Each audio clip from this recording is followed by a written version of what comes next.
الحمد للہ رب العالمین والصلاة والسلام علی اشرف الانبیاء والمرسلین وعلی آلہ واصحابہ اجمعین۔ قال اللہ تعالی وتبارک فی القرآن المجید والفرقان الحمید۔ بسم اللہ الرحمن الرحیم۔ والضحیٰ واللیل اذا سجا، صدق اللہ مولانا العظیم وصدق رسولہ النبی الکریم الرؤوف الرحیم۔ اللہم نور قلوبنا بالقرآن وزین اخلاقنا بالقرآن وادخلنا الجنة بالقرآن ونجنا من النار بالقرآن۔ قال اللہ تعالی وتبارک فی شان حبیبہ مخبرا وآمرا ان اللہ وملائکتہ یصلون علی النبی یا ایہا الذین آمنوا صلوا علیہ وسلموا تسلیما۔ الصلاة والسلام علیک یا نبی الرحمہ وعلی آلک واصحابک یا رسول الملاحمہ۔ الصلاة والسلام علیک یا رسول اللہ وعلی آلک واصحابک یا محبوب رب العالمین۔ تمام حمد و ثنا، تعریف و توصیف اللہ جل مجدہ الکریم کی ذات بابرکات کے لیے، جو خالق کائنات بھی ہے اور مالک شاشہات بھی۔ اللہ جل وعلا کی حمد و ثنا کے بعد رسول رحمت، شفیع معظم، نبی محتشم، اللہ کے پیارے، امت کے سہارے، رب کے محبوب، دانائے غیوب، مالک رقاب امم، فخر عرب و عجم، والی کون و مکان، سیاہ لا مکان، سید انس و جاں، سرور لالا رخاں، نیر تاباں، سر نشین مہوشاں، ماہ خوباں، شہنشاہ حسینہ، تتمہ دوراں، سرخیل زہرہ جمالاں، جلوہ صبح ازل، نور ذات لم یزل، باعث تکوین عالم، فخر آدم و بنی آدم، نیر بطہا، رازدار ما اوہا، شاہد ما طغا، صاحب علم نشرہ، معصوم آمنہ احمد مجتبیٰ، حضرت محمد مصطفیٰ صلی اللہ علیہ وآلہ وسلم کے حضور ناز میں اپنی عقیدتوں، ارادتوں اور محبتوں کا خراج پیش کرنے کے بعد، عالی مرتبت محتشم سامعین، السلام علیکم ورحمۃ اللہ وبرکاتہ۔ ماہ نور ربیع الاول اپنی تمام تر رعنائیوں کے ساتھ جلوہ گر ہوا جا رہا ہے، اور ہم حضور نبی رحمت صلی اللہ علیہ وآلہ وسلم کے شمائل پر کچھ باتیں آپ کے سامنے رکھنا چاہ رہے ہیں۔ اللہ تعالیٰ کلمات حق زبان پہ جاری فرمائے، اور حضور کے جمال جہاں آرا کی برکتوں سے ہماری روحوں میں نکھار پیدا فرمائے۔ علماء نے لکھا ہے کہ حضور کے حلیہ شریف کو بیان کرنے سے دلوں میں حضور کی محبت پیدا ہوتی ہے، اور سننے والوں کو، بیان کرنے والوں کو حضور کا پیار ملتا ہے، حضور کی محبت ملتی ہے، اور اس کی برکت سے حضور کے دیدار کی دولت بیدار بھی نصیب ہو جاتی ہے۔ ہماری آرزو ہے کہ ہم آقا و مولا حضور ختمی المرتبت صلی اللہ علیہ وآلہ وسلم کے شمائل کا درس سنیں، بیان کریں، ہماری بھی قسمت جاگے، زندگی میں وہ شب بھی آئے کہ آنکھیں بند ہوں اور مقدر جاگ اٹھے، اور میں سو جاؤں یا مصطفیٰ کہتے کہتے، کھلے آنکھ صلی علی کہتے کہتے۔ باقی جہاں تک حضور کے شمائل کو بیان کرنے کا حق ہے، وہ کوئی بھی نہیں کر سکتا۔ ہم تو 14 صدیوں کے فاصلے پہ ہیں۔ جن لوگوں نے حضور کو دیکھا، وہ بھی حضور علیہ السلام کا حلیہ بیان کرنے سے اپنے آپ کو قاصر سمجھتے ہیں۔ فرماتے ہیں ہمارے میں طاقت نہیں کہ ہم حضور کا حلیہ بیان فرمائیں۔ چند اصحاب نے حضور کا حلیہ بیان کیا، بلکہ صحابہ ایک دوسرے سے پوچھتے تھے حضور کیسے تھے؟ میاں تم نے نہیں دیکھا؟ کہا دیکھ کر بھی نہیں دیکھا۔ ہمت ہی نہیں تھی کہ حضور کے جمال جہاں آرا کو آنکھ بھر کے دیکھ سکیں۔ جن لوگوں نے حضور کا حلیہ بیان کیا ہے یہ وہ لوگ ہیں جنہوں نے یا تو حضور کو بچپن میں دیکھا ہے یا بہت قریب رہے ہیں اور حضور کو سوئے ہوئے دیکھا ہے، تو وہ حضور کا حلیہ بیان فرماتے ہیں۔ حضرت حسان بن ثابت رضی اللہ تعالی عنہ حضور کا حلیہ بیان فرماتے ہیں، کہتے ہیں کہ میں جو حضور کے شمائل کو تمہارے سامنے رکھتا ہوں تو اس کی وجہ یہ ہے کہ مجھے حضور کو دیکھنے کا ایک طریقہ آ گیا تھا، اور وہ یہ کہ فلما نظرت الی انوارہ فودعت کفی علی عینی خوفا من ذہاب بصری، تو میں اپنی آنکھوں پہ انگلیاں رکھ کے انگلیوں کی اوٹ سے حضور کے چہرے کو دیکھتا تھا کہ حضور کے جلووں کی چمک سے میری آنکھوں کی بینائی نہ جاتی رہے۔ یہ کون کہہ رہے ہیں؟ حضرت حسان بن ثابت رضی اللہ تعالی عنہ۔ اور آپ سارے اچھی طرح جانتے ہیں کہ حضرت حسان بن ثابت شاعر ہیں، اور شاعر حسن دیکھنے میں بڑا دلیر ہوتا ہے، اور وہ جو شاعر ہے اور حسن دیکھنے میں دلیر ہے وہ بھی آنکھوں پہ انگلیاں رکھ کے دیکھ رہا ہے، اور ابھی یہ حسن ظاہر نہیں ہوا۔ امام قرطبی علیہ رحمہ لکھتے ہیں کہ حضور نبی رحمت صلی اللہ علیہ وآلہ وسلم کا حسن ظاہر نہیں ہوا تھا، اور اگر جمال رسول صلی اللہ علیہ وآلہ وسلم کا ظہور ہو جاتا تو کوئی دیکھنے کی تاب ہی نہ رکھتا۔ حضور کے جمال جہاں آرا پر 70,000 بشریت کے پردے رکھے گئے، لیکن اس چھپے ہوئے حسن کو بھی دیکھنے کی تاب نہیں ہے، اور اگر یہ حسن بے نقاب ہوتا تو کیا ہوتا؟ یہی بہتر ہے کہ وہ پردے میں روح پوش رہے، وہ اگر پردہ اٹھا دے تو کسے ہوش رہے۔ حضرت شاہ ولی اللہ محدث دہلوی علیہ رحمہ نے اپنے والد حضرت شاہ عبد الرحیم محدث دہلوی علیہ رحمہ سے روایت کیا ہے کہ میرے والد شاہ عبد الرحیم خواب میں حضور کی زیارت کی، اور یہ بات آپ اچھی طرح جانتے ہیں کہ جس نے حضور کو خواب میں دیکھا اس نے حضور کو ہی دیکھا۔ شیطان خواب میں آ کر بھی حضور کی مثل ہونے کا دعویٰ نہیں کر سکتا۔ تو خواب میں حضور کو دیکھا اور عرض کی یا رسول اللہ صلی اللہ علیہ وسلم، آپ نے فرمایا ہے انا املہ و اخی یوسف اصبہ، میں نمکین حسن والا ہوں اور میرا بھائی یوسف میٹھے حسن والا تھا۔ وہاں تو زنان مصر کی انگلیاں کٹ گئیں، اور یہاں ایسا کوئی واقعہ پیش نہیں آیا، جبکہ حسن ملی حسن صبی کی نسبت زیادہ پرکشش ہوتا ہے، تو وہاں انگلیاں کٹ گئیں اور یہاں ایسا کوئی واقعہ پیش نہیں آیا، تو اس کی کیا وجہ ہے؟ تو حضور نے جو خواب میں جواب دیا وہ حضرت شاہ عبد الرحیم نے بیان فرمایا، اور شاہ ولی اللہ محدث دہلوی علیہ رحمہ نے در سمین میں اس کو لکھا۔ آقا کریم نے فرمایا جمالی مستور عن اعین الناس غیرۃ من اللہ، اے عبد الرحیم اللہ نے غیرت محبت کی وجہ سے میرے حسن کو لوگوں کی نظروں سے چھپا کے رکھا ہے۔ کوئی محب نہیں چاہتا کہ میرا محبوب کوئی دیکھے۔ قتیل شفائی نے کہا تھا نا، اس حد تلک بڑھ گئی ہے بے اعتمادی کہ تجھ کو تجھ سے بھی چھپانا چاہتا ہوں۔ وہ کہتا ہے میری تو آرزو یہ ہے کہ تو آئینہ بھی نہ دیکھے۔ تو محب کی غیرت ہوتی ہے کہ اس کے محبوب کو کوئی نہ دیکھے، تو کہا کہ میرے حسن کو لوگوں کی نظروں سے چھپا کے رکھا گیا ہے، اور اگر یہ حسن ظاہر کر دیا جاتا تو کوئی تاب نہ لا سکتا۔ تو یہ چھپے ہوئے حسن کا عالم ہے کہ دیکھنے والوں کو پھر بھی انگلیاں رکھ کے دیکھنا پڑتا ہے، اور اگر یہ بے نقاب ہوتا تو پھر کون تاب لا سکتا؟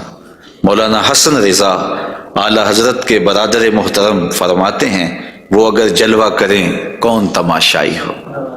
تو یہ وہ حسن ہے کہ جو تمام کا تمام ظاہر نہیں کیا گیا اور لوگوں کی نگاہوں سے پوشیدہ رکھا گیا، لیکن وہ بشریت کے پردوں کی اوٹ سے چھن چھن کے بھی اس قدر تابہ ہے کہ پوری کائنات کے اندر رنگ اسی حسن کے جھلکتے دکھائی دیتے ہیں، اور ہر طرف اسی کے انوار پھیلے ہوئے نظر آتے ہیں۔ تو حضور کے حسن کا بیان، حضور کے حسن کا ذکر اگرچہ انسانی استطاعت میں نہیں ہے اور اس کے بس میں نہیں ہے، لیکن اس کے باوجود صحابہ کے دور سے لے کر آج تک لوگوں کا یہ محبوب موضوع رہا ہے کہ وہ حضور علیہ السلام کے حسن کا ذکر کر کے اپنے قلب کی تسکین کا ساماں کرتے ہیں۔ علماء نے یہ بھی لکھا ہے کہ جو شخص حضور کے حسن کو بیان کرے لوگوں کے دلوں میں اس کے لیے پیار پیدا ہو جاتا ہے۔ آج ہر شخص چاہتا ہے کہ میں ہر دل عزیز ہو جاؤں، تو یہ سادہ سا نسخہ ہے کہ کائنات میں حضور کے حسن کے تذکرے کیا کرو، دنیا تم سے پیار کرنے لگ جائے گی۔ تم محبوب الخلائق بن جاؤ گے اگر تم اس محبوب دو عالم کے حسن کو لوگوں کی نظروں کے سامنے بیان کرو گے۔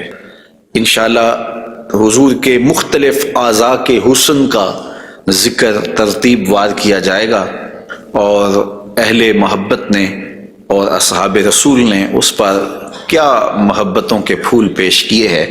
یقیناً آپ کے قلوب کو فرحت بھی ہوگی، قرار بھی ملے گا، اور آقا کریم کے حسن دل پذیر اور حسن جاں فضا کی مستیوں میں آپ کھو بھی جائیں گے۔ حضرت جابر بن سمرہ رضی اللہ تعالی عنہ فرماتے ہیں کہ لیلۃ الادھیان تھی، 14ویں رات کا چاند تھا، اور حضور یمنی چادر اوڑے ہوئے استراحت فرما رہے تھے، اور میں کبھی آسمان کو دیکھتا تھا، کبھی حضور کے جمال جہاں آرا کو دیکھتا تھا، اور یہ سوچتا تھا کہ میں فیصلہ کروں کہ آسمان کا چاند سونا ہے یا مدینے کا چاند سونا ہے۔ تو حضرت جابر بن سمرہ رضی اللہ تعالیٰ عنہ فرماتے ہیں پھر میں نے فیصلہ کیا فائزہ ہوا احسن عندی من القمر، میں نے کہا آسمان کا چاند نہیں مدینے کا چاند سونا ہے، چونکہ چاند کی چمک بھی حضور کے در کی خیرات ہے۔ چاند کو، سورج کو، شمس و قمر کو جو روشنیاں دی گئی ہیں وہ حضور کے صدقے سے دی گئی ہیں۔ تو کائنات میں جہاں بھی اجالا ہے، جہاں بھی روشنیاں ہیں، جہاں بھی نور ہے، وہ نور حضور علیہ السلام کا ہی ظہور ہے، اور حضور کا نور ہے کہ جو کسی سے مستعار نہیں لیا ہوا، وہ حضور کا اپنا نور ہے، اپنا حسن ہے۔ علامہ بوصیری علیہ رحمہ نے کتنی خوبصورت بات کہی، منزہ عن شریک فی محاسنہ فجوہر الحسن فیہ غیر منقسم، کہ حضور اپنے محاسن میں، اپنے کمالات میں کسی شریک سے منزہ ہیں، اور آپ کا جوہر حسن جو ہے وہ غیر منقسم ہے۔ تو حضور کا حسن کسی سے مستعار نہیں لیا ہوا، بلکہ پوری کائنات کو جو حسن ملا ہے وہ حضور کی دہلیز کی عطا ہے، حضور کی چوکھٹ کی خیرات ہے۔ تو زمانہ چمک رہا ہے تو حضور کے انوار سے، اور بریلی سے آج بھی آواز آ رہی ہے، چمک تجھ سے پاتے ہیں سب پانے والے، میرا دل بھی چمکا دے چمکانے والے۔ تو ساری روشنیاں اسی دہلیز سے پھوٹتی ہیں، اسی در سے پھوٹتی ہیں، سارے اجالے اسی چوکھٹ سے نکلتے ہیں۔ اللہ نے اپنے محبوب علیہ السلام کو جو حسن دیا، جو جمال دیا، حضرت برا بن عازب رضی اللہ تعالیٰ عنہ بیان فرماتے ہیں، امام بخاری و مسلم نے اس کو روایت کیا ہے، کان رسول اللہ صلی اللہ علیہ وسلم احسن الناس وجہا، کائنات میں جتنا سونا چہرہ میرے حضور کا تھا کسی کا تھا ہی نہیں، سب سے زیادہ سونا اور خوبصورت چہرہ اللہ نے اپنے محبوب کو عطا کیا ہے۔ اور حضرت ابو ہریرہ رضی اللہ تعالی عنہ سے معروف روایت ہے جس کو امام ترمذی نے اور باقی محدثین نے روایت کیا ہے، حضور فرماتے ہیں حضرت ابو ہریرہ، ما رأیت شیئا احسن من رسول اللہ صلی اللہ علیہ وسلم، میں نے حضور سے سونا کوئی دیکھا ہی نہیں۔ اور حضرت حسان بن ثابت کہتے ہیں کہ آج تک کسی ماں نے ایسا سونا جنم ہی نہیں دیا، سونا دیکھتے کیسے، کسی ماں نے ایسا جنم ہی نہیں دیا۔ حضرت ابو ہریرہ نے ایک موقع پہ فرمایا کہ کل قمر لیلۃ البدر لم ارا قبلہ ولا بعدہ مثلہ، کیا پوچھتے ہو 14ویں رات کا چمکتا ہوا چاند تھے میرے حضور۔ پھر کہتے ہیں نہیں نہیں نہیں، حضور جیسا نہ پہلے دیکھا ہے نہ بعد میں دیکھا۔ تو حضرت حسان بن ثابت فرماتے دیکھتے کیسے، کسی ماں نے جنم دیا ہوتا تو دیکھتے۔ خدا نے وہ سچائی پن چھڑیا جدے وچ محمد نو ٹالیا سی، حسینہ جمیلہ دا منہ موڑ دیتا، محمد بنا کے قلم توڑ دیتا۔ تو اللہ تعالیٰ نے ایسا پیکر تراشا ہے، ایسی صورت بنائی ہے کہ جس کی مثل کائنات کے اندر نہ کوئی دوسری صورت ہے۔ اور میرے محبوب کے جمال جیسا نہ کوئی دوسرا جمال ہے، تو وہ حسن، وہ جمال، وہ کمال اور وہ شانیں اور وہ مراتب رفیع عطا کیے گئے جو انہی کا مقسوم ہے۔ حضور کا پورا جسم انور اور حضور کا وجود مسعود برکتوں سے مالا مال تھا اور حسن اور جمال کا آئینہ دار تھا۔ لا یجلس الذباب علی جسدہ، ساری زندگی حضور کے بدن پہ کبھی مکھی نہیں بیٹھی، آقا کریم علیہ الصلوۃ والسلام کے بدن پہ کبھی میل نہیں آیا، حضور کی آنکھوں کے اندر کبھی میل نہیں آیا، حضور کو ساری زندگی بلغم نہیں آئی، آقا کریم کی مبارک بغلیں بے بال تھیں اور بالکل باقی جلد کی طرح سفید تھیں۔ حضور علیہ السلام کا لعاب شہد سے زیادہ میٹھا تھا اور کستوری سے زیادہ خوشبودار تھا۔ حضور کے فضلات مبارکہ جو ہے وہ امت کے حق میں پاک ہیں، اور جہاں حضور علیہ السلام قضائے حاجت کے لیے جاتے تو وہاں بعد میں جا کے دیکھا جاتا تو کوئی چیز نظر نہ آتی سوائے کستوری کی خوشبو کے۔ تو آقا کریم علیہ الصلوۃ والسلام کو کبھی جمائی نہیں آئی، کبھی حالت نیند میں حضور نبی رحمت صلی اللہ علیہ وآلہ وسلم ناپاک نہیں ہوئے، حضور نبی رحمت صلی اللہ علیہ وسلم پر کوئی نجاست نہیں آئی، اور آقا کریم کے بدن کا سایہ بھی نہیں تھا تاکہ زمین کے اوپر حضور کا سایہ نہ گرے۔ کائنات میں ایسا کون ہو سکتا ہے جیسا آمنہ کا لال تھا؟ تو وہ حسن دیا گیا، وہ جمال دیا، جس پہلو سے دیکھو حضور بے مثال نظر آتے ہیں اور بے مثل نظر آتے ہیں۔ آئیے ہم حضور نبی رحمت صلی اللہ علیہ وآلہ وسلم کے جسم کے حوالے سے پہلے کچھ بات کریں اور پھر حضور کے اعضاء کی طرف چلتے ہیں۔ حضور کا مبارک جسم بے سایہ تھا، اور یہ سایہ نہ چاند کی چاندنی میں دکھائی دیتا تھا اور نہ سورج کی روشنی میں پڑتا تھا۔ حضرت ذکوان رضی اللہ تعالی عنہ روایت کرتے ہیں، فرماتے ہیں کہ ان رسول اللہ صلی اللہ علیہ وسلم لم یکن یرا لہ ظل فی شمس ولا قمر، حضور کا سایہ نہ سورج کی روشنی میں ہوتا تھا اور نہ چاند کی چاندنی میں ہوتا تھا۔ اور حضرت عثمان رضی اللہ تعالی عنہ خلیفہ ثالث رضی اللہ تعالی عنہ اس کی وجہ بیان فرماتے ہیں کہ حضور کا سایہ کیوں نہیں تھا۔ فرماتے ہیں ان اللہ ما اوقع ظلک علی الارض لئلا یدع انسان قدمہ علی ذلک الظل، اللہ تعالیٰ نے محبوب کا سایہ زمین پہ اس لیے نہیں پڑنے دیا کسی انسان کا قدم محبوب کے سائے پہ نہ آ جائے۔ اللہ اکبر۔ لیکن حضرت شیخ احمد مجدد الفسانی علیہ رحمہ نے ایک بڑی خوبصورت بات کہی، اور ہمارے لیے وہ بڑی ٹھنڈک اور بڑی تسکین کا سامان ہے۔ وہ فرماتے ہیں کہ اورا صلی اللہ علیہ وسلم سایہ نبود، آقا کریم علیہ السلام کا سایہ نہیں تھا۔ در عالم شہادت، اس عالم شہادت میں حضور کا سایہ نہیں تھا، اور یہ بات ثابت ہے، اور تقریباً تمام مکاتیب فکر کے لوگ، ایک دو مکتبہ فکر کے علاوہ باقی سارے اس بات کو تسلیم کرتے ہیں۔ رشید احمد گنگوہی نے بھی یہ بات لکھی ہے، امداد السلوک کے اندر یہ روایت موجود ہے کہ بتواتر ثابت شد کہ حضرت علی سایہ نہ داشتن۔ وہ کہتے ہیں کہ یہ بات تواتر کے ساتھ ثابت ہے کہ جناب صلی اللہ علیہ وسلم کا سایہ نہیں تھا۔ تو حضرت شیخ فرماتے ہیں کہ عالم شہادت میں حضور کا سایہ نہیں تھا۔ شیخ احمد مجدد الفسانی، کیوں سایہ نہیں تھا؟ فرماتے ہیں سایہ ہر شخص از شخص لطیف تر است، کسی چیز کا سایہ اس شے سے زیادہ لطیف ہوتا ہے، چون لطیف تر از وی صلی اللہ علیہ وآلہ وسلم در عالم نہ باشد اورا سایہ چے صورت دارد۔ جب حضور سے لطیف کائنات میں شے ہی کوئی نہیں ہے تو پھر سایہ کیا معنی رکھتا ہے؟ کائنات میں حضور سے لطیف ہے ہی کوئی چیز نہیں ہے، حضور کی مثل عالم مقام ممکن ہی نہیں ہے۔ اب مجھے یہ بتائیں کہ جس کا سایہ بھی نہیں تھا اس کا ثانی ہو سکتا ہے؟ تو یہ کون خاکے تراش رہے ہیں؟ کس کے خاکے تراش رہے ہیں؟ خاکے تو خاکیوں کے ہوتے ہیں، جو پیکر نور ہو، جس کا سایہ بھی نہیں ہے اس کے خاکے کیسے ہو سکتے ہیں؟ تو حضور کی مثل تو بزم عالم میں ممکن ہی نہیں ہے۔ اقبال بھی بول پڑے رخ مصطفیٰ ہے وہ آئینہ، کہ اب اس سا دوسرا آئینہ نہ کسی کی بزم خیال میں، نہ دکان آئینہ ساز میں، ممکن ہی نہیں ہے۔ خدا نے وہ سچائی پان چھڑیا جدے وچ محمد نو ڈالیا سے۔ تو آقا کریم علیہ الصلوۃ والسلام کا سایہ نہیں بنایا، اور کائنات کے اندر وہ بے مثل بھی ہیں، وہ بے مثال بھی ہیں۔ تو یارو جس کا سایہ بھی نہیں ہے اس کا ثانی کیسے ہو سکتا ہے؟ تو آقا کریم علیہ الصلوۃ والسلام کا مبارک قد انور، حضور کا جسم نور، اللہ تعالیٰ جل شانہ نے حضور کو قد رانا دیا ہوا۔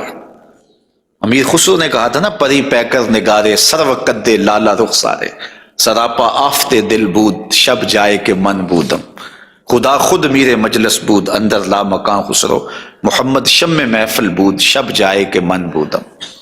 تو حضور کا قد انور، اللہ اکبر، اس کے بارے میں حضرت سیدنا علی المرتضیٰ رضی اللہ تعالی عنہ سے مروی روایت سنیے۔ فرماتے ہیں لم یکن بالطویل الممغت ولا بالکثیر المتردد وکان ربعۃ من القوم لم ارى قبلہ ولا بعدہ مثلہ۔ فرمایا کہ حضور علیہ السلام کا قد لمبا بھی نہیں تھا، حضور پست قامت بھی نہیں تھے، حضور درمیانی قد و قامت کے حامل تھے۔ پھر آگے کہتے ہیں نہیں حضور جیسا نہ پہلے دیکھا نہ بعد میں دیکھا۔ اور حضرت انس رضی اللہ تعالیٰ عنہ فرماتے ہیں کان رسول اللہ صلی اللہ علیہ وسلم لیس بالذاہب طولا وفوق الربا اذا جامع القوم غمرہم۔ فرماتے ہیں حضور پست قامت نہیں تھے، حضور درمیانی قد و قامت کے تھے۔ پھر کہتے ہیں نہیں، درمیانی قد و قامت سے بھی اٹھتا ہوا حضور کا قد تھا، یعنی قد اتنا لمبا نہیں تھا کہ بہت لمبا قد بھی اچھا نہیں لگتا اور پست قامتی بھی عیب ہے، تو درمیانہ قد ہونا یہ حسن ہے، لیکن درمیانے سے بھی کچھ اٹھتا ہوا یہ مزید حسن ہے، اور یہ اللہ نے اپنے محبوب کو قد دیا تھا۔ لیکن اس کے ساتھ یہ شان تھی کہ لمبے لمبے قد والے لوگ موجود ہوتے اور حضور بھی ان میں موجود ہوتے۔ اذا جامع القوم غمرہم، جب حضور تشریف فرما ہوتے تو حضور سب سے اونچے دکھائی دیتے، قد درمیانہ تھا لیکن دکھائی اونچے دیتے۔ علماء نے اس کی تشریح میں لکھا ہے کہ حضور علیہ الصلوۃ والسلام کا یہ معجزہ تھا، یہ شان تھی، یہ نبوی وجاہت تھی کہ حضور سب سے اونچے دکھائی دیتے تھے۔ ام معبد جو حضور کا حلیہ بیان کرتی ہیں، اور انشاءاللہ ان سے مروی روایت اور ان کا تفصیلی واقعہ ہم آگے چل کے بیان بھی کریں گے، تو وہ حضور کے قد پر کہتی ہیں غصن بین غصنین، دو شاخوں کے درمیان اٹھتی ہوئی جیسے شاخ ہوتی ہے، اس طرح حضور کا قد رانا تھا۔ تو آقا کریم علیہ السلام کا قد، اللہ اکبر۔ حضرت انس سے ایک اور روایت سن لیجئے، وہ فرماتے ہیں کان رسول اللہ صلی اللہ علیہ وآلہ وسلم احسن الناس قواما و احسن الناس وجہا، کہتے ہیں جیسی قد و قامت میرے حضور کی تھی، کائنات میں اتنا سونا قد کسی کا نہیں، اور جتنا سونا چہرہ میرے حضور کا تھا ایسا سونا چہرہ کسی کا نہیں ہے۔ قد بھی سونا اور چہرہ بھی سونا، اور زمانے میں اتنا سونا رب نے کوئی پیدا ہی نہیں کیا، چونکہ سب سے حسین سب سے جمیل اپنے محبوب کو بنایا۔ لکھاں آئے لوگ زمانے تے محبوب خدا جیا کوئی نہیں، لکھاں سونے بن بن بیندے نے ادی خاکے پا جیا کوئی نہیں۔ جو حسن انہیں دیا، جو جمال انہیں دیا، وہ انہی کی خوبی ہے۔ حضور نبی رحمت صلی اللہ علیہ وآلہ وسلم کے قدموں کے حسن کا ذکر کرتے ہیں۔ حضرت نبی رحمت صلی اللہ علیہ وآلہ وسلم کے مبارک قدموں کی جو ہتھیلیاں تھیں وہ پرگوشت تھیں، اور انگلیاں قوی بھی تھیں، مضبوط تھیں اور خوشنما تھیں، اور مبارک تلوے گہرے تھے اور صاف تھے، نرم تھے اور چکنے تھے۔ اگر ان پر پانی ڈالا جائے تو پانی بہہ جاتا، اور جب آقا کریم چلتے تو حضور ایسے لگتا جیسے بلندی سے نیچے اتر رہے ہیں۔ وقار کے ساتھ حضور قدم زور کے ساتھ اٹھاتے اور وقار کے ساتھ آگے بڑھاتے، اور یوں محسوس ہوتا کہ جس طرح بلندی سے حضور نیچے کی طرف آ رہے ہیں۔ آقا کریم علیہ الصلوۃ والسلام بہت تیز چلتے نہیں تھے، لیکن ایسے لگتا تھا جس طرح زمین حضور کے لیے لپیٹ دی گئی ہے، اور اگر لوگ حضور کے ساتھ چلنا چاہتے تو حضور کے ساتھ چل نہیں سکتے تھے۔ اللہ نے اپنے محبوب کو وہ رفتار عطا فرمائی، زمین بھی سمیٹ دی گئی تھی حضور کے لیے، اور وقت بھی سمیٹ دیا گیا تھا حضور کے لیے۔ اور آقا کریم علیہ الصلوۃ والسلام کے قدم مبارک کی انگلیاں وہ بڑی خوبصورت تھیں، لیکن جو درمیان والی انگلی ہے وہ انگلی باقی انگلیوں سے زیادہ قد آور تھی، لمبی تھی۔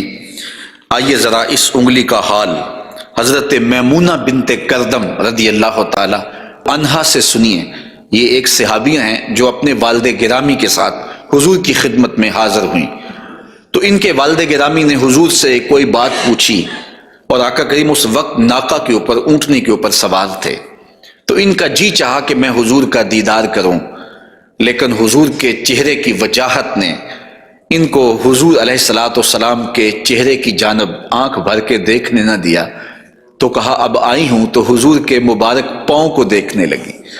تو حضرت میمونہ بنت کردم فرماتی ہیں فما نسیتو فی ما نسیتو طول اصبع قدمہ السبابہ علی سائر اصابعہ، کہا مدت ہو گئی ہے میں نے حضور علیہ السلام کو دیکھا تھا، اور حضور کے مبارک پاؤں کی انگلیوں میں سے جو درمیان والی انگلی ہے، اس انگلی کا جو قد باقی انگلیوں سے تھوڑا سا لمبا تھا، آج تک میری آنکھوں سے وہ حسن نہیں ہٹتا ہے، وہ حسن ہی زائل نہیں ہوتا ہے، اب تک میری نگاہوں میں وہی جلوے ہیں کہ حضور علیہ السلام کی انگلی جو ہے وہ باقی انگلیوں کی نسبت جو ہے وہ زیادہ درمیان والی انگشت سبابہ جو تھی وہ زیادہ لمبائی میں تھی۔ تو حضرت میمونہ بنت کردم ابھی تک اس انگلی کے حسن میں کھوئی ہوئی ہیں۔ مجھے بتاؤ جس کی انگلی، پاؤں کی انگلی اتنی حسین ہے، اس کی آنکھیں کتنی حسین ہوں گے؟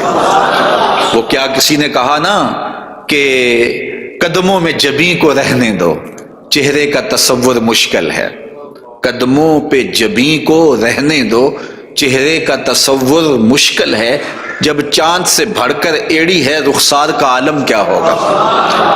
یہ تو انگلی کا حسن ہے کہ میمونہ بنت کردم ساری زندگی یہی احساسہ ہے، لوگوں کو بتاتی ہیں کہ لوگوں میں نے حضور کی انگلی دیکھی ہوئی ہے۔ تو جس نے حضور کے قدم انور کی انگلی کی زیارت کی ہے وہ تو ناز کرے، اور پھر اس عائشہ صدیقہ محبوب کائنات کی قسمت پہ ناز نہ کریں جن کی آغوش میں حضور کا سر انور ہوتا تھا۔ تو حضرت میمونہ بنت کردم رضی اللہ تعالی عنہا فرماتی ہیں کہ میں ابھی تک اس انگلی کے جمال کو بھول نہیں پائی۔ آقا کریم علیہ السلام کے قدموں کے بارے میں آتا ہے کہ کان رسول اللہ صلی اللہ علیہ وسلم احسن البشر قدما، کائنات میں جتنے سونے قدم میرے حضور کے تھے اتنے سونے قدم بھی کسی کے نہیں تھے۔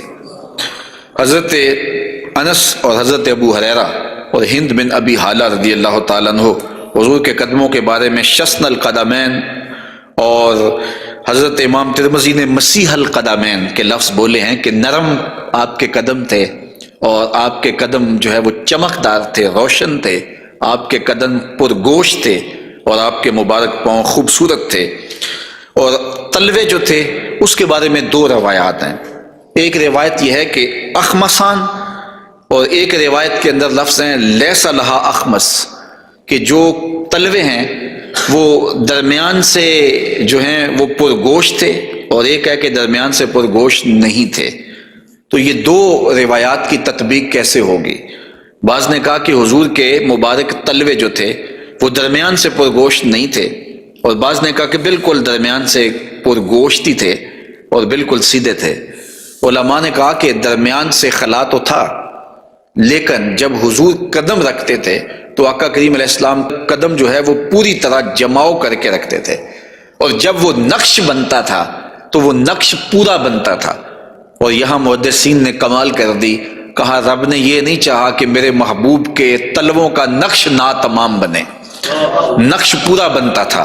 تو جنہوں نے نقش کو دیکھ کر تلووں کا اندازہ لگایا انہوں نے کہا کہ نہیں، وہ تلوے بالکل برابر تھے اس لیے کہ نقش پورا بنتا تھا، اور جنہوں کو تلوے دیکھنے کی سعادت نصیب ہو گئی تو انہوں نے کہا نہیں، ہم نے دیکھے ہیں کہ جو ہے وہ درمیان میں جو ہے وہ کم گوشت تھا اور اطراف میں گوشت زیادہ تھا۔ تو صحابہ نے حضور کے تلووں کے بارے میں یہ رائے بیان فرمائی ہے۔ حضرت ابو ہریرہ رضی اللہ تعالی عنہ فرماتے ہیں انہ صلی اللہ علیہ وسلم کان اذا مشى علی الصخر غاصت قدماہ فیہ، جب کبھی آپ ننگے پاؤں چلتے کسی پتھر کے اوپر، کسی چٹان کے اوپر، تو وہ چٹان اور پتھر حضور کے لیے نرم ہو جاتے، اور آقا کریم علیہ السلام کے مبارک قدم جو ہے اس پتھر کے اندر جو ہے وہ دنس جاتے اور نشان بن جاتے۔ جس طرح مقام ابراہیم پہ آپ دیکھ سکتے ہیں کہ حضرت اسماعیل علیہ السلام کے قدموں کے نشانات اس پتھر نے محفوظ کر لیے، تو یہ پتھر جن پتھروں پہ حضور چلتے تھے وہ اپنی چھاتی پہ حضور کے تلووں کے نشان محفوظ کر لیتے تھے۔ سلطان قاتبائی نے باقاعدہ ایک ایسا پتھر جس پر حضور کے قدموں کے نشانات موجود تھے وہ 20,000 دینار میں اس زمانے میں خریدا، اور خرید کے ساری زندگی اپنے پاس رکھا، اور مرنے سے قبل وصیت کی کہ جب میں مر جاؤں تو یہ پتھر میری قبر کے سرہانے لگانا۔ علامہ خفاجی علیہ رحمہ نسیم الریاض میں لکھتے ہیں کہ وہ پتھر آج بھی ان کی قبر کے سرہانے پہ لگا ہوا ہے، اور لوگ اس کو اپنے لیے اعزاز سمجھتے تھے، اور یہ وہ قدم ہیں کہ جہاں آتے اس جگہ کی قسمت جاگ پڑتے۔ یہ قدم اور یہ مبارک تلوے یہ تو عرش نے بھی چومے ہیں نا۔ اعلی حضرت نے کیا خوب کہا، زہے عزت و اطلاع محمد، کہ ہے عرش حق زیر پائے محمد، کہ عرش حق حضور کے قدموں کے تلے تھا، اور یہ تلوے وہاں عرش الہی پہ لگے ہیں، اور یہ وہی تلوے ہیں جو حضرت جبریل امین کو چومنے کی سعادت بھی ملی ہے۔ جب معراج کی شب حاضر ہوئے تو محبوب استراحت کر رہے تھے، تو جبریل عرض گزار ہوئے کہ محبوب تیرا نبی تو سویا ہے، تو آواز آئی یا جبریلو قبل قدمہ، میرے محبوب کے قدم چوم لے۔ تو جبریل امین نے حضور کے قدم چوم لیے، تو پھر کیا لطف آیا ہوگا۔ کسی نے تصور میں جبریل سے پوچھا کہ حضور کے قدم چومے تھے، تلیاں چومی تھیں، تو بتا کیا کیف ملا؟ تو اس نے زبان حال سے کہا، نہ جنت کی کلیوں میں دیکھا مزہ جو محمد کی تلیوں میں دیکھا۔ حضور علیہ السلام کے مبارک قدم جہاں پڑتے وہاں رحمتیں اور برکتیں ہی نازل ہوتی۔ ذی المجاز کی منڈی میں اپنے چچا کے ساتھ حضرت علی المرتضیٰ رضی اللہ تعالیٰ عنہ کے والد جناب ابو طالب کے ساتھ حضور جا رہے تھے۔ انہوں نے کہا کہ مجھے تو بڑی سخت پیاس لگی ہے، تو آقا کریم علیہ الصلوۃ والسلام نے سواری سے اتر کے زمین پر زور سے اپنا پاؤں مارا، تو جب آپ نے پاؤں مارا تو چشمہ پھوٹ پڑا، اور اپنے چچا سے کہا کہ یہاں پانی پی لیجیے گا۔ اور حضور علیہ الصلوۃ والسلام کی مبارک ایڑیاں جو ہیں ان کے بارے میں ہے کہ وہ کم گوشت تھیں، ان پر زیادہ گوشت نہیں تھا، اور آقا کریم علیہ الصلوۃ والسلام اس ایڑی کو بھی جہاں لگاتے وہاں حالات رحمتوں بھرے ہو جاتے۔ حضرت جابر رضی اللہ تعالی عنہ کا اونٹ تھا، ایک سفر میں وہ حضور کے ساتھ تھے کہ وہ تھک گیا اور اس سے چلا نہیں جاتا۔ حضور کی سواری گزری تو انہوں نے عرض کی، یا رسول اللہ صلی اللہ علیہ وسلم، یہ میرا اونٹ ہے اور تھک گیا ہے، اور میں قافلے کے ساتھ کیسے سفر کر سکتا ہوں؟ تو آقا کریم علیہ السلام نے اپنی ایڑی سے اس کو ٹھوکر لگائی، فناشطہ حتی کانا لا یملک زمامہ، وہ اتنا تیز ہوا کہ پھر اس کی باگ سنبھالی نہیں جاتی تھی۔ کچھ عرصے کے بعد حضور حضرت جابر سے پھر ملے، اور حضور نے پوچھا کہ وہ تمہارے اونٹ کا کیا بنا؟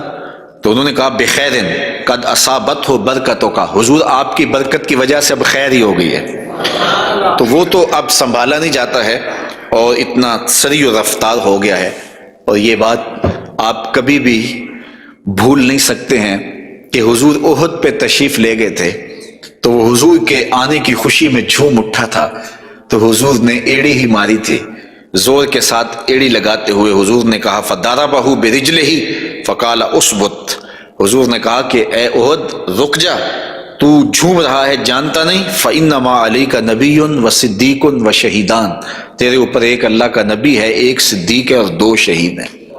اور پھر فوراً اس کا زلزلہ تھم گیا۔ اعلیٰ حضرت بولے، ایک ٹھوکر سے احد کا زلزلہ جاتا رہا، رکھتی ہیں کتنا وقار اللہ اکبر ایڑیاں۔ تو یہ حضور علیہ الصلوۃ والسلام کے مبارک قدم تھے کہ جن کی برکات زمانے کو نصیب ہوئی، اور یہ وہ قدم تھے جنہیں چوم لینا صحابہ اپنے لیے سعادت سمجھتے تھے۔ حضرت ذرا وفد عبد القیس میں آئے تو پھر انہوں نے حضور کی خدمت میں عرض کی کہ ہم آپ کے قدم اور آپ کے ہاتھ چومنا چاہتے ہیں، اور وہ آگے بڑھے۔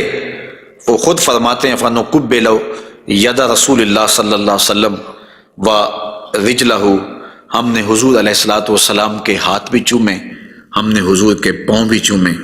حضرت صہیب رضی اللہ تعالی عنہ فرماتے ہیں کہ رأیت علیٰ یقبل ید العباس ورجلہ، میں نے دیکھا کہ حضرت علی اپنے چچا عباس کے ہاتھ بھی چومتے تھے اور پاؤں بھی چومتے تھے، اور یہ کیوں چومتے تھے؟ اس کی وجہ ایک دیگر حدیث میں حضرت ثابت رضی اللہ تعالی عنہ حضرت انس کے پاس آئے اور انہوں نے آ کے حضرت انس سے پوچھا کیا تم نے اس ہاتھ کو حضور کے ہاتھ سے مس کیا ہوا ہے؟ تو حضرت انس نے کہا کیوں نہیں، یہ سعادت مجھے ملی ہے کہ ان ہاتھوں نے حضور کے وجود کے بوسے لیے ہیں اور حضور کے وجود کو چھوا ہے۔ فقبلہا، تو حضرت ثابت نے حضرت انس کا ہاتھ چومنا شروع کر دیا کہ یہ وہ ہاتھ ہیں جنہوں نے حضور کو چوما ہوا ہے، جنہوں نے حضور کو چھوا ہوا ہے، جنہوں نے حضور کے بدن رحمت سے مس کیا ہوا ہے۔ تو حضرت علی المرتضیٰ حضرت عباس کے ہاتھ چومتے تھے، تو آقا کریم علیہ الصلوۃ والسلام کے قدم بھی، حضور کے ہاتھ بھی صحابہ عقیدت سے چوم لیا کرتے تھے، اور یہ واقعات کبھی ہوتے تھے اور عقیدت کا یہ رنگ صحابہ کے ہاں پایا جاتا تھا۔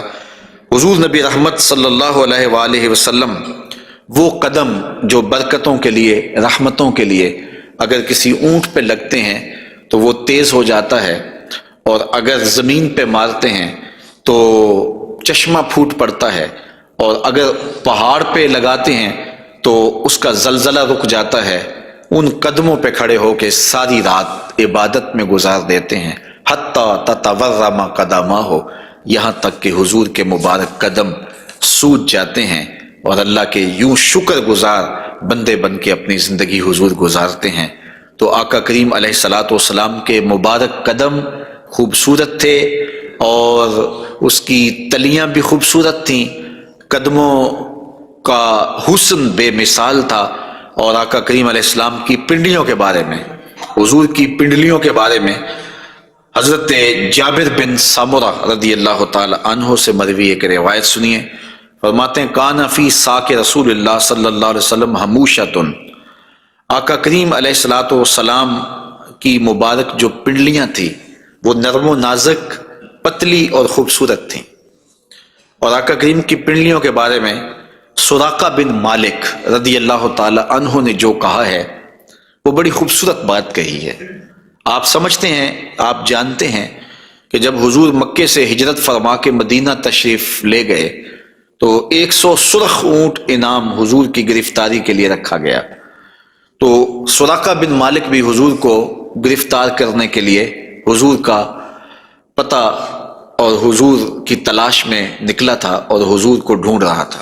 خیر ایک مقام پہ حضور علیہ السلام سے ملاقات ہو گئی، تو یہ اپنے اس برے ارادے سے حضور کی طرف بڑھا تو اس کا اونٹ جو ہے وہ گھٹنوں تک زمین میں دنس گیا۔ اس نے معذرت کی، حضور نے دعا دی، وہ اونٹ باہر نکل آیا تو اس کی پھر نیت بدل گئی، تو پھر دوبارہ اونٹ جو ہے وہ گھٹنوں تک دنس گیا۔ خیر اس نے دوبارہ معذرت کی اور حضور سے کہا کہ آپ مجھے امان نامہ لکھ کے دیں۔ تو حضور نے ان کو امان نامہ دے دیا اور فرمایا کہ تو مجھے گرفتار کرنے کے درپے ہے اور میں تیرے ہاتھوں میں کسرا کے کنگن دیکھ رہا ہوں۔ تو یہ واپس پلٹ آئے، تو انہوں نے اس وقت حضور علیہ السلام کو دیکھا، تو یہ حضور کے حسن کا اور حضور کی پنڈلیوں کا ذکر کرتے ہیں، کیونکہ حضور سواری پہ تھے اور حضور کی پنڈلیاں انہیں دکھائی دی۔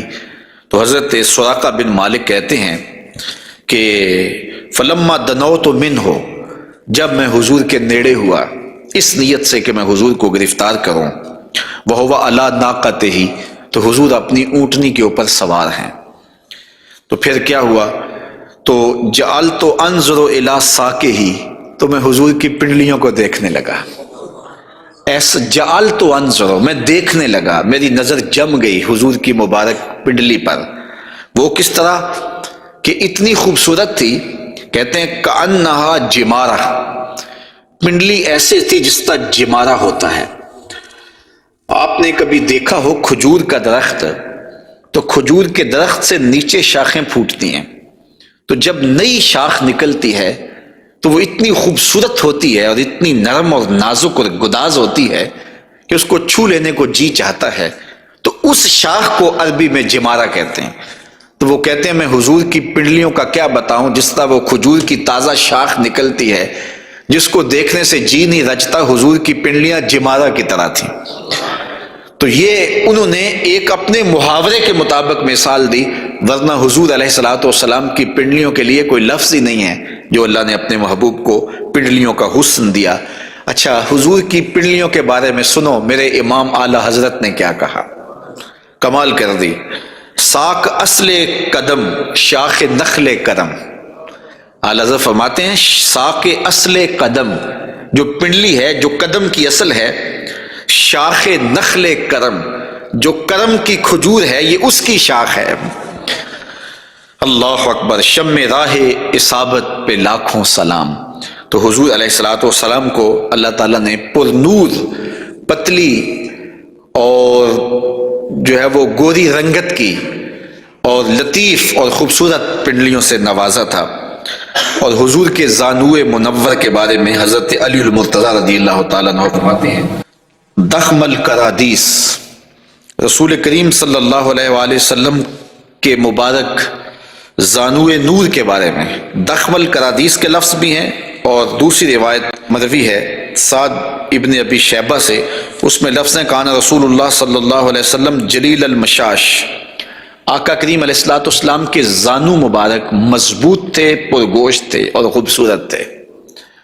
اور اعلیٰ حضرت یہاں بھی اپنی محبت کا اظہار کیے بغیر نہیں رہ سکے، فرماتے انبیاء طے کریں زانو ان کے حضور، انبیاء طے کریں زانو ان کے حضور، زانوؤں کی وجاہت پہ لاکھوں سلام۔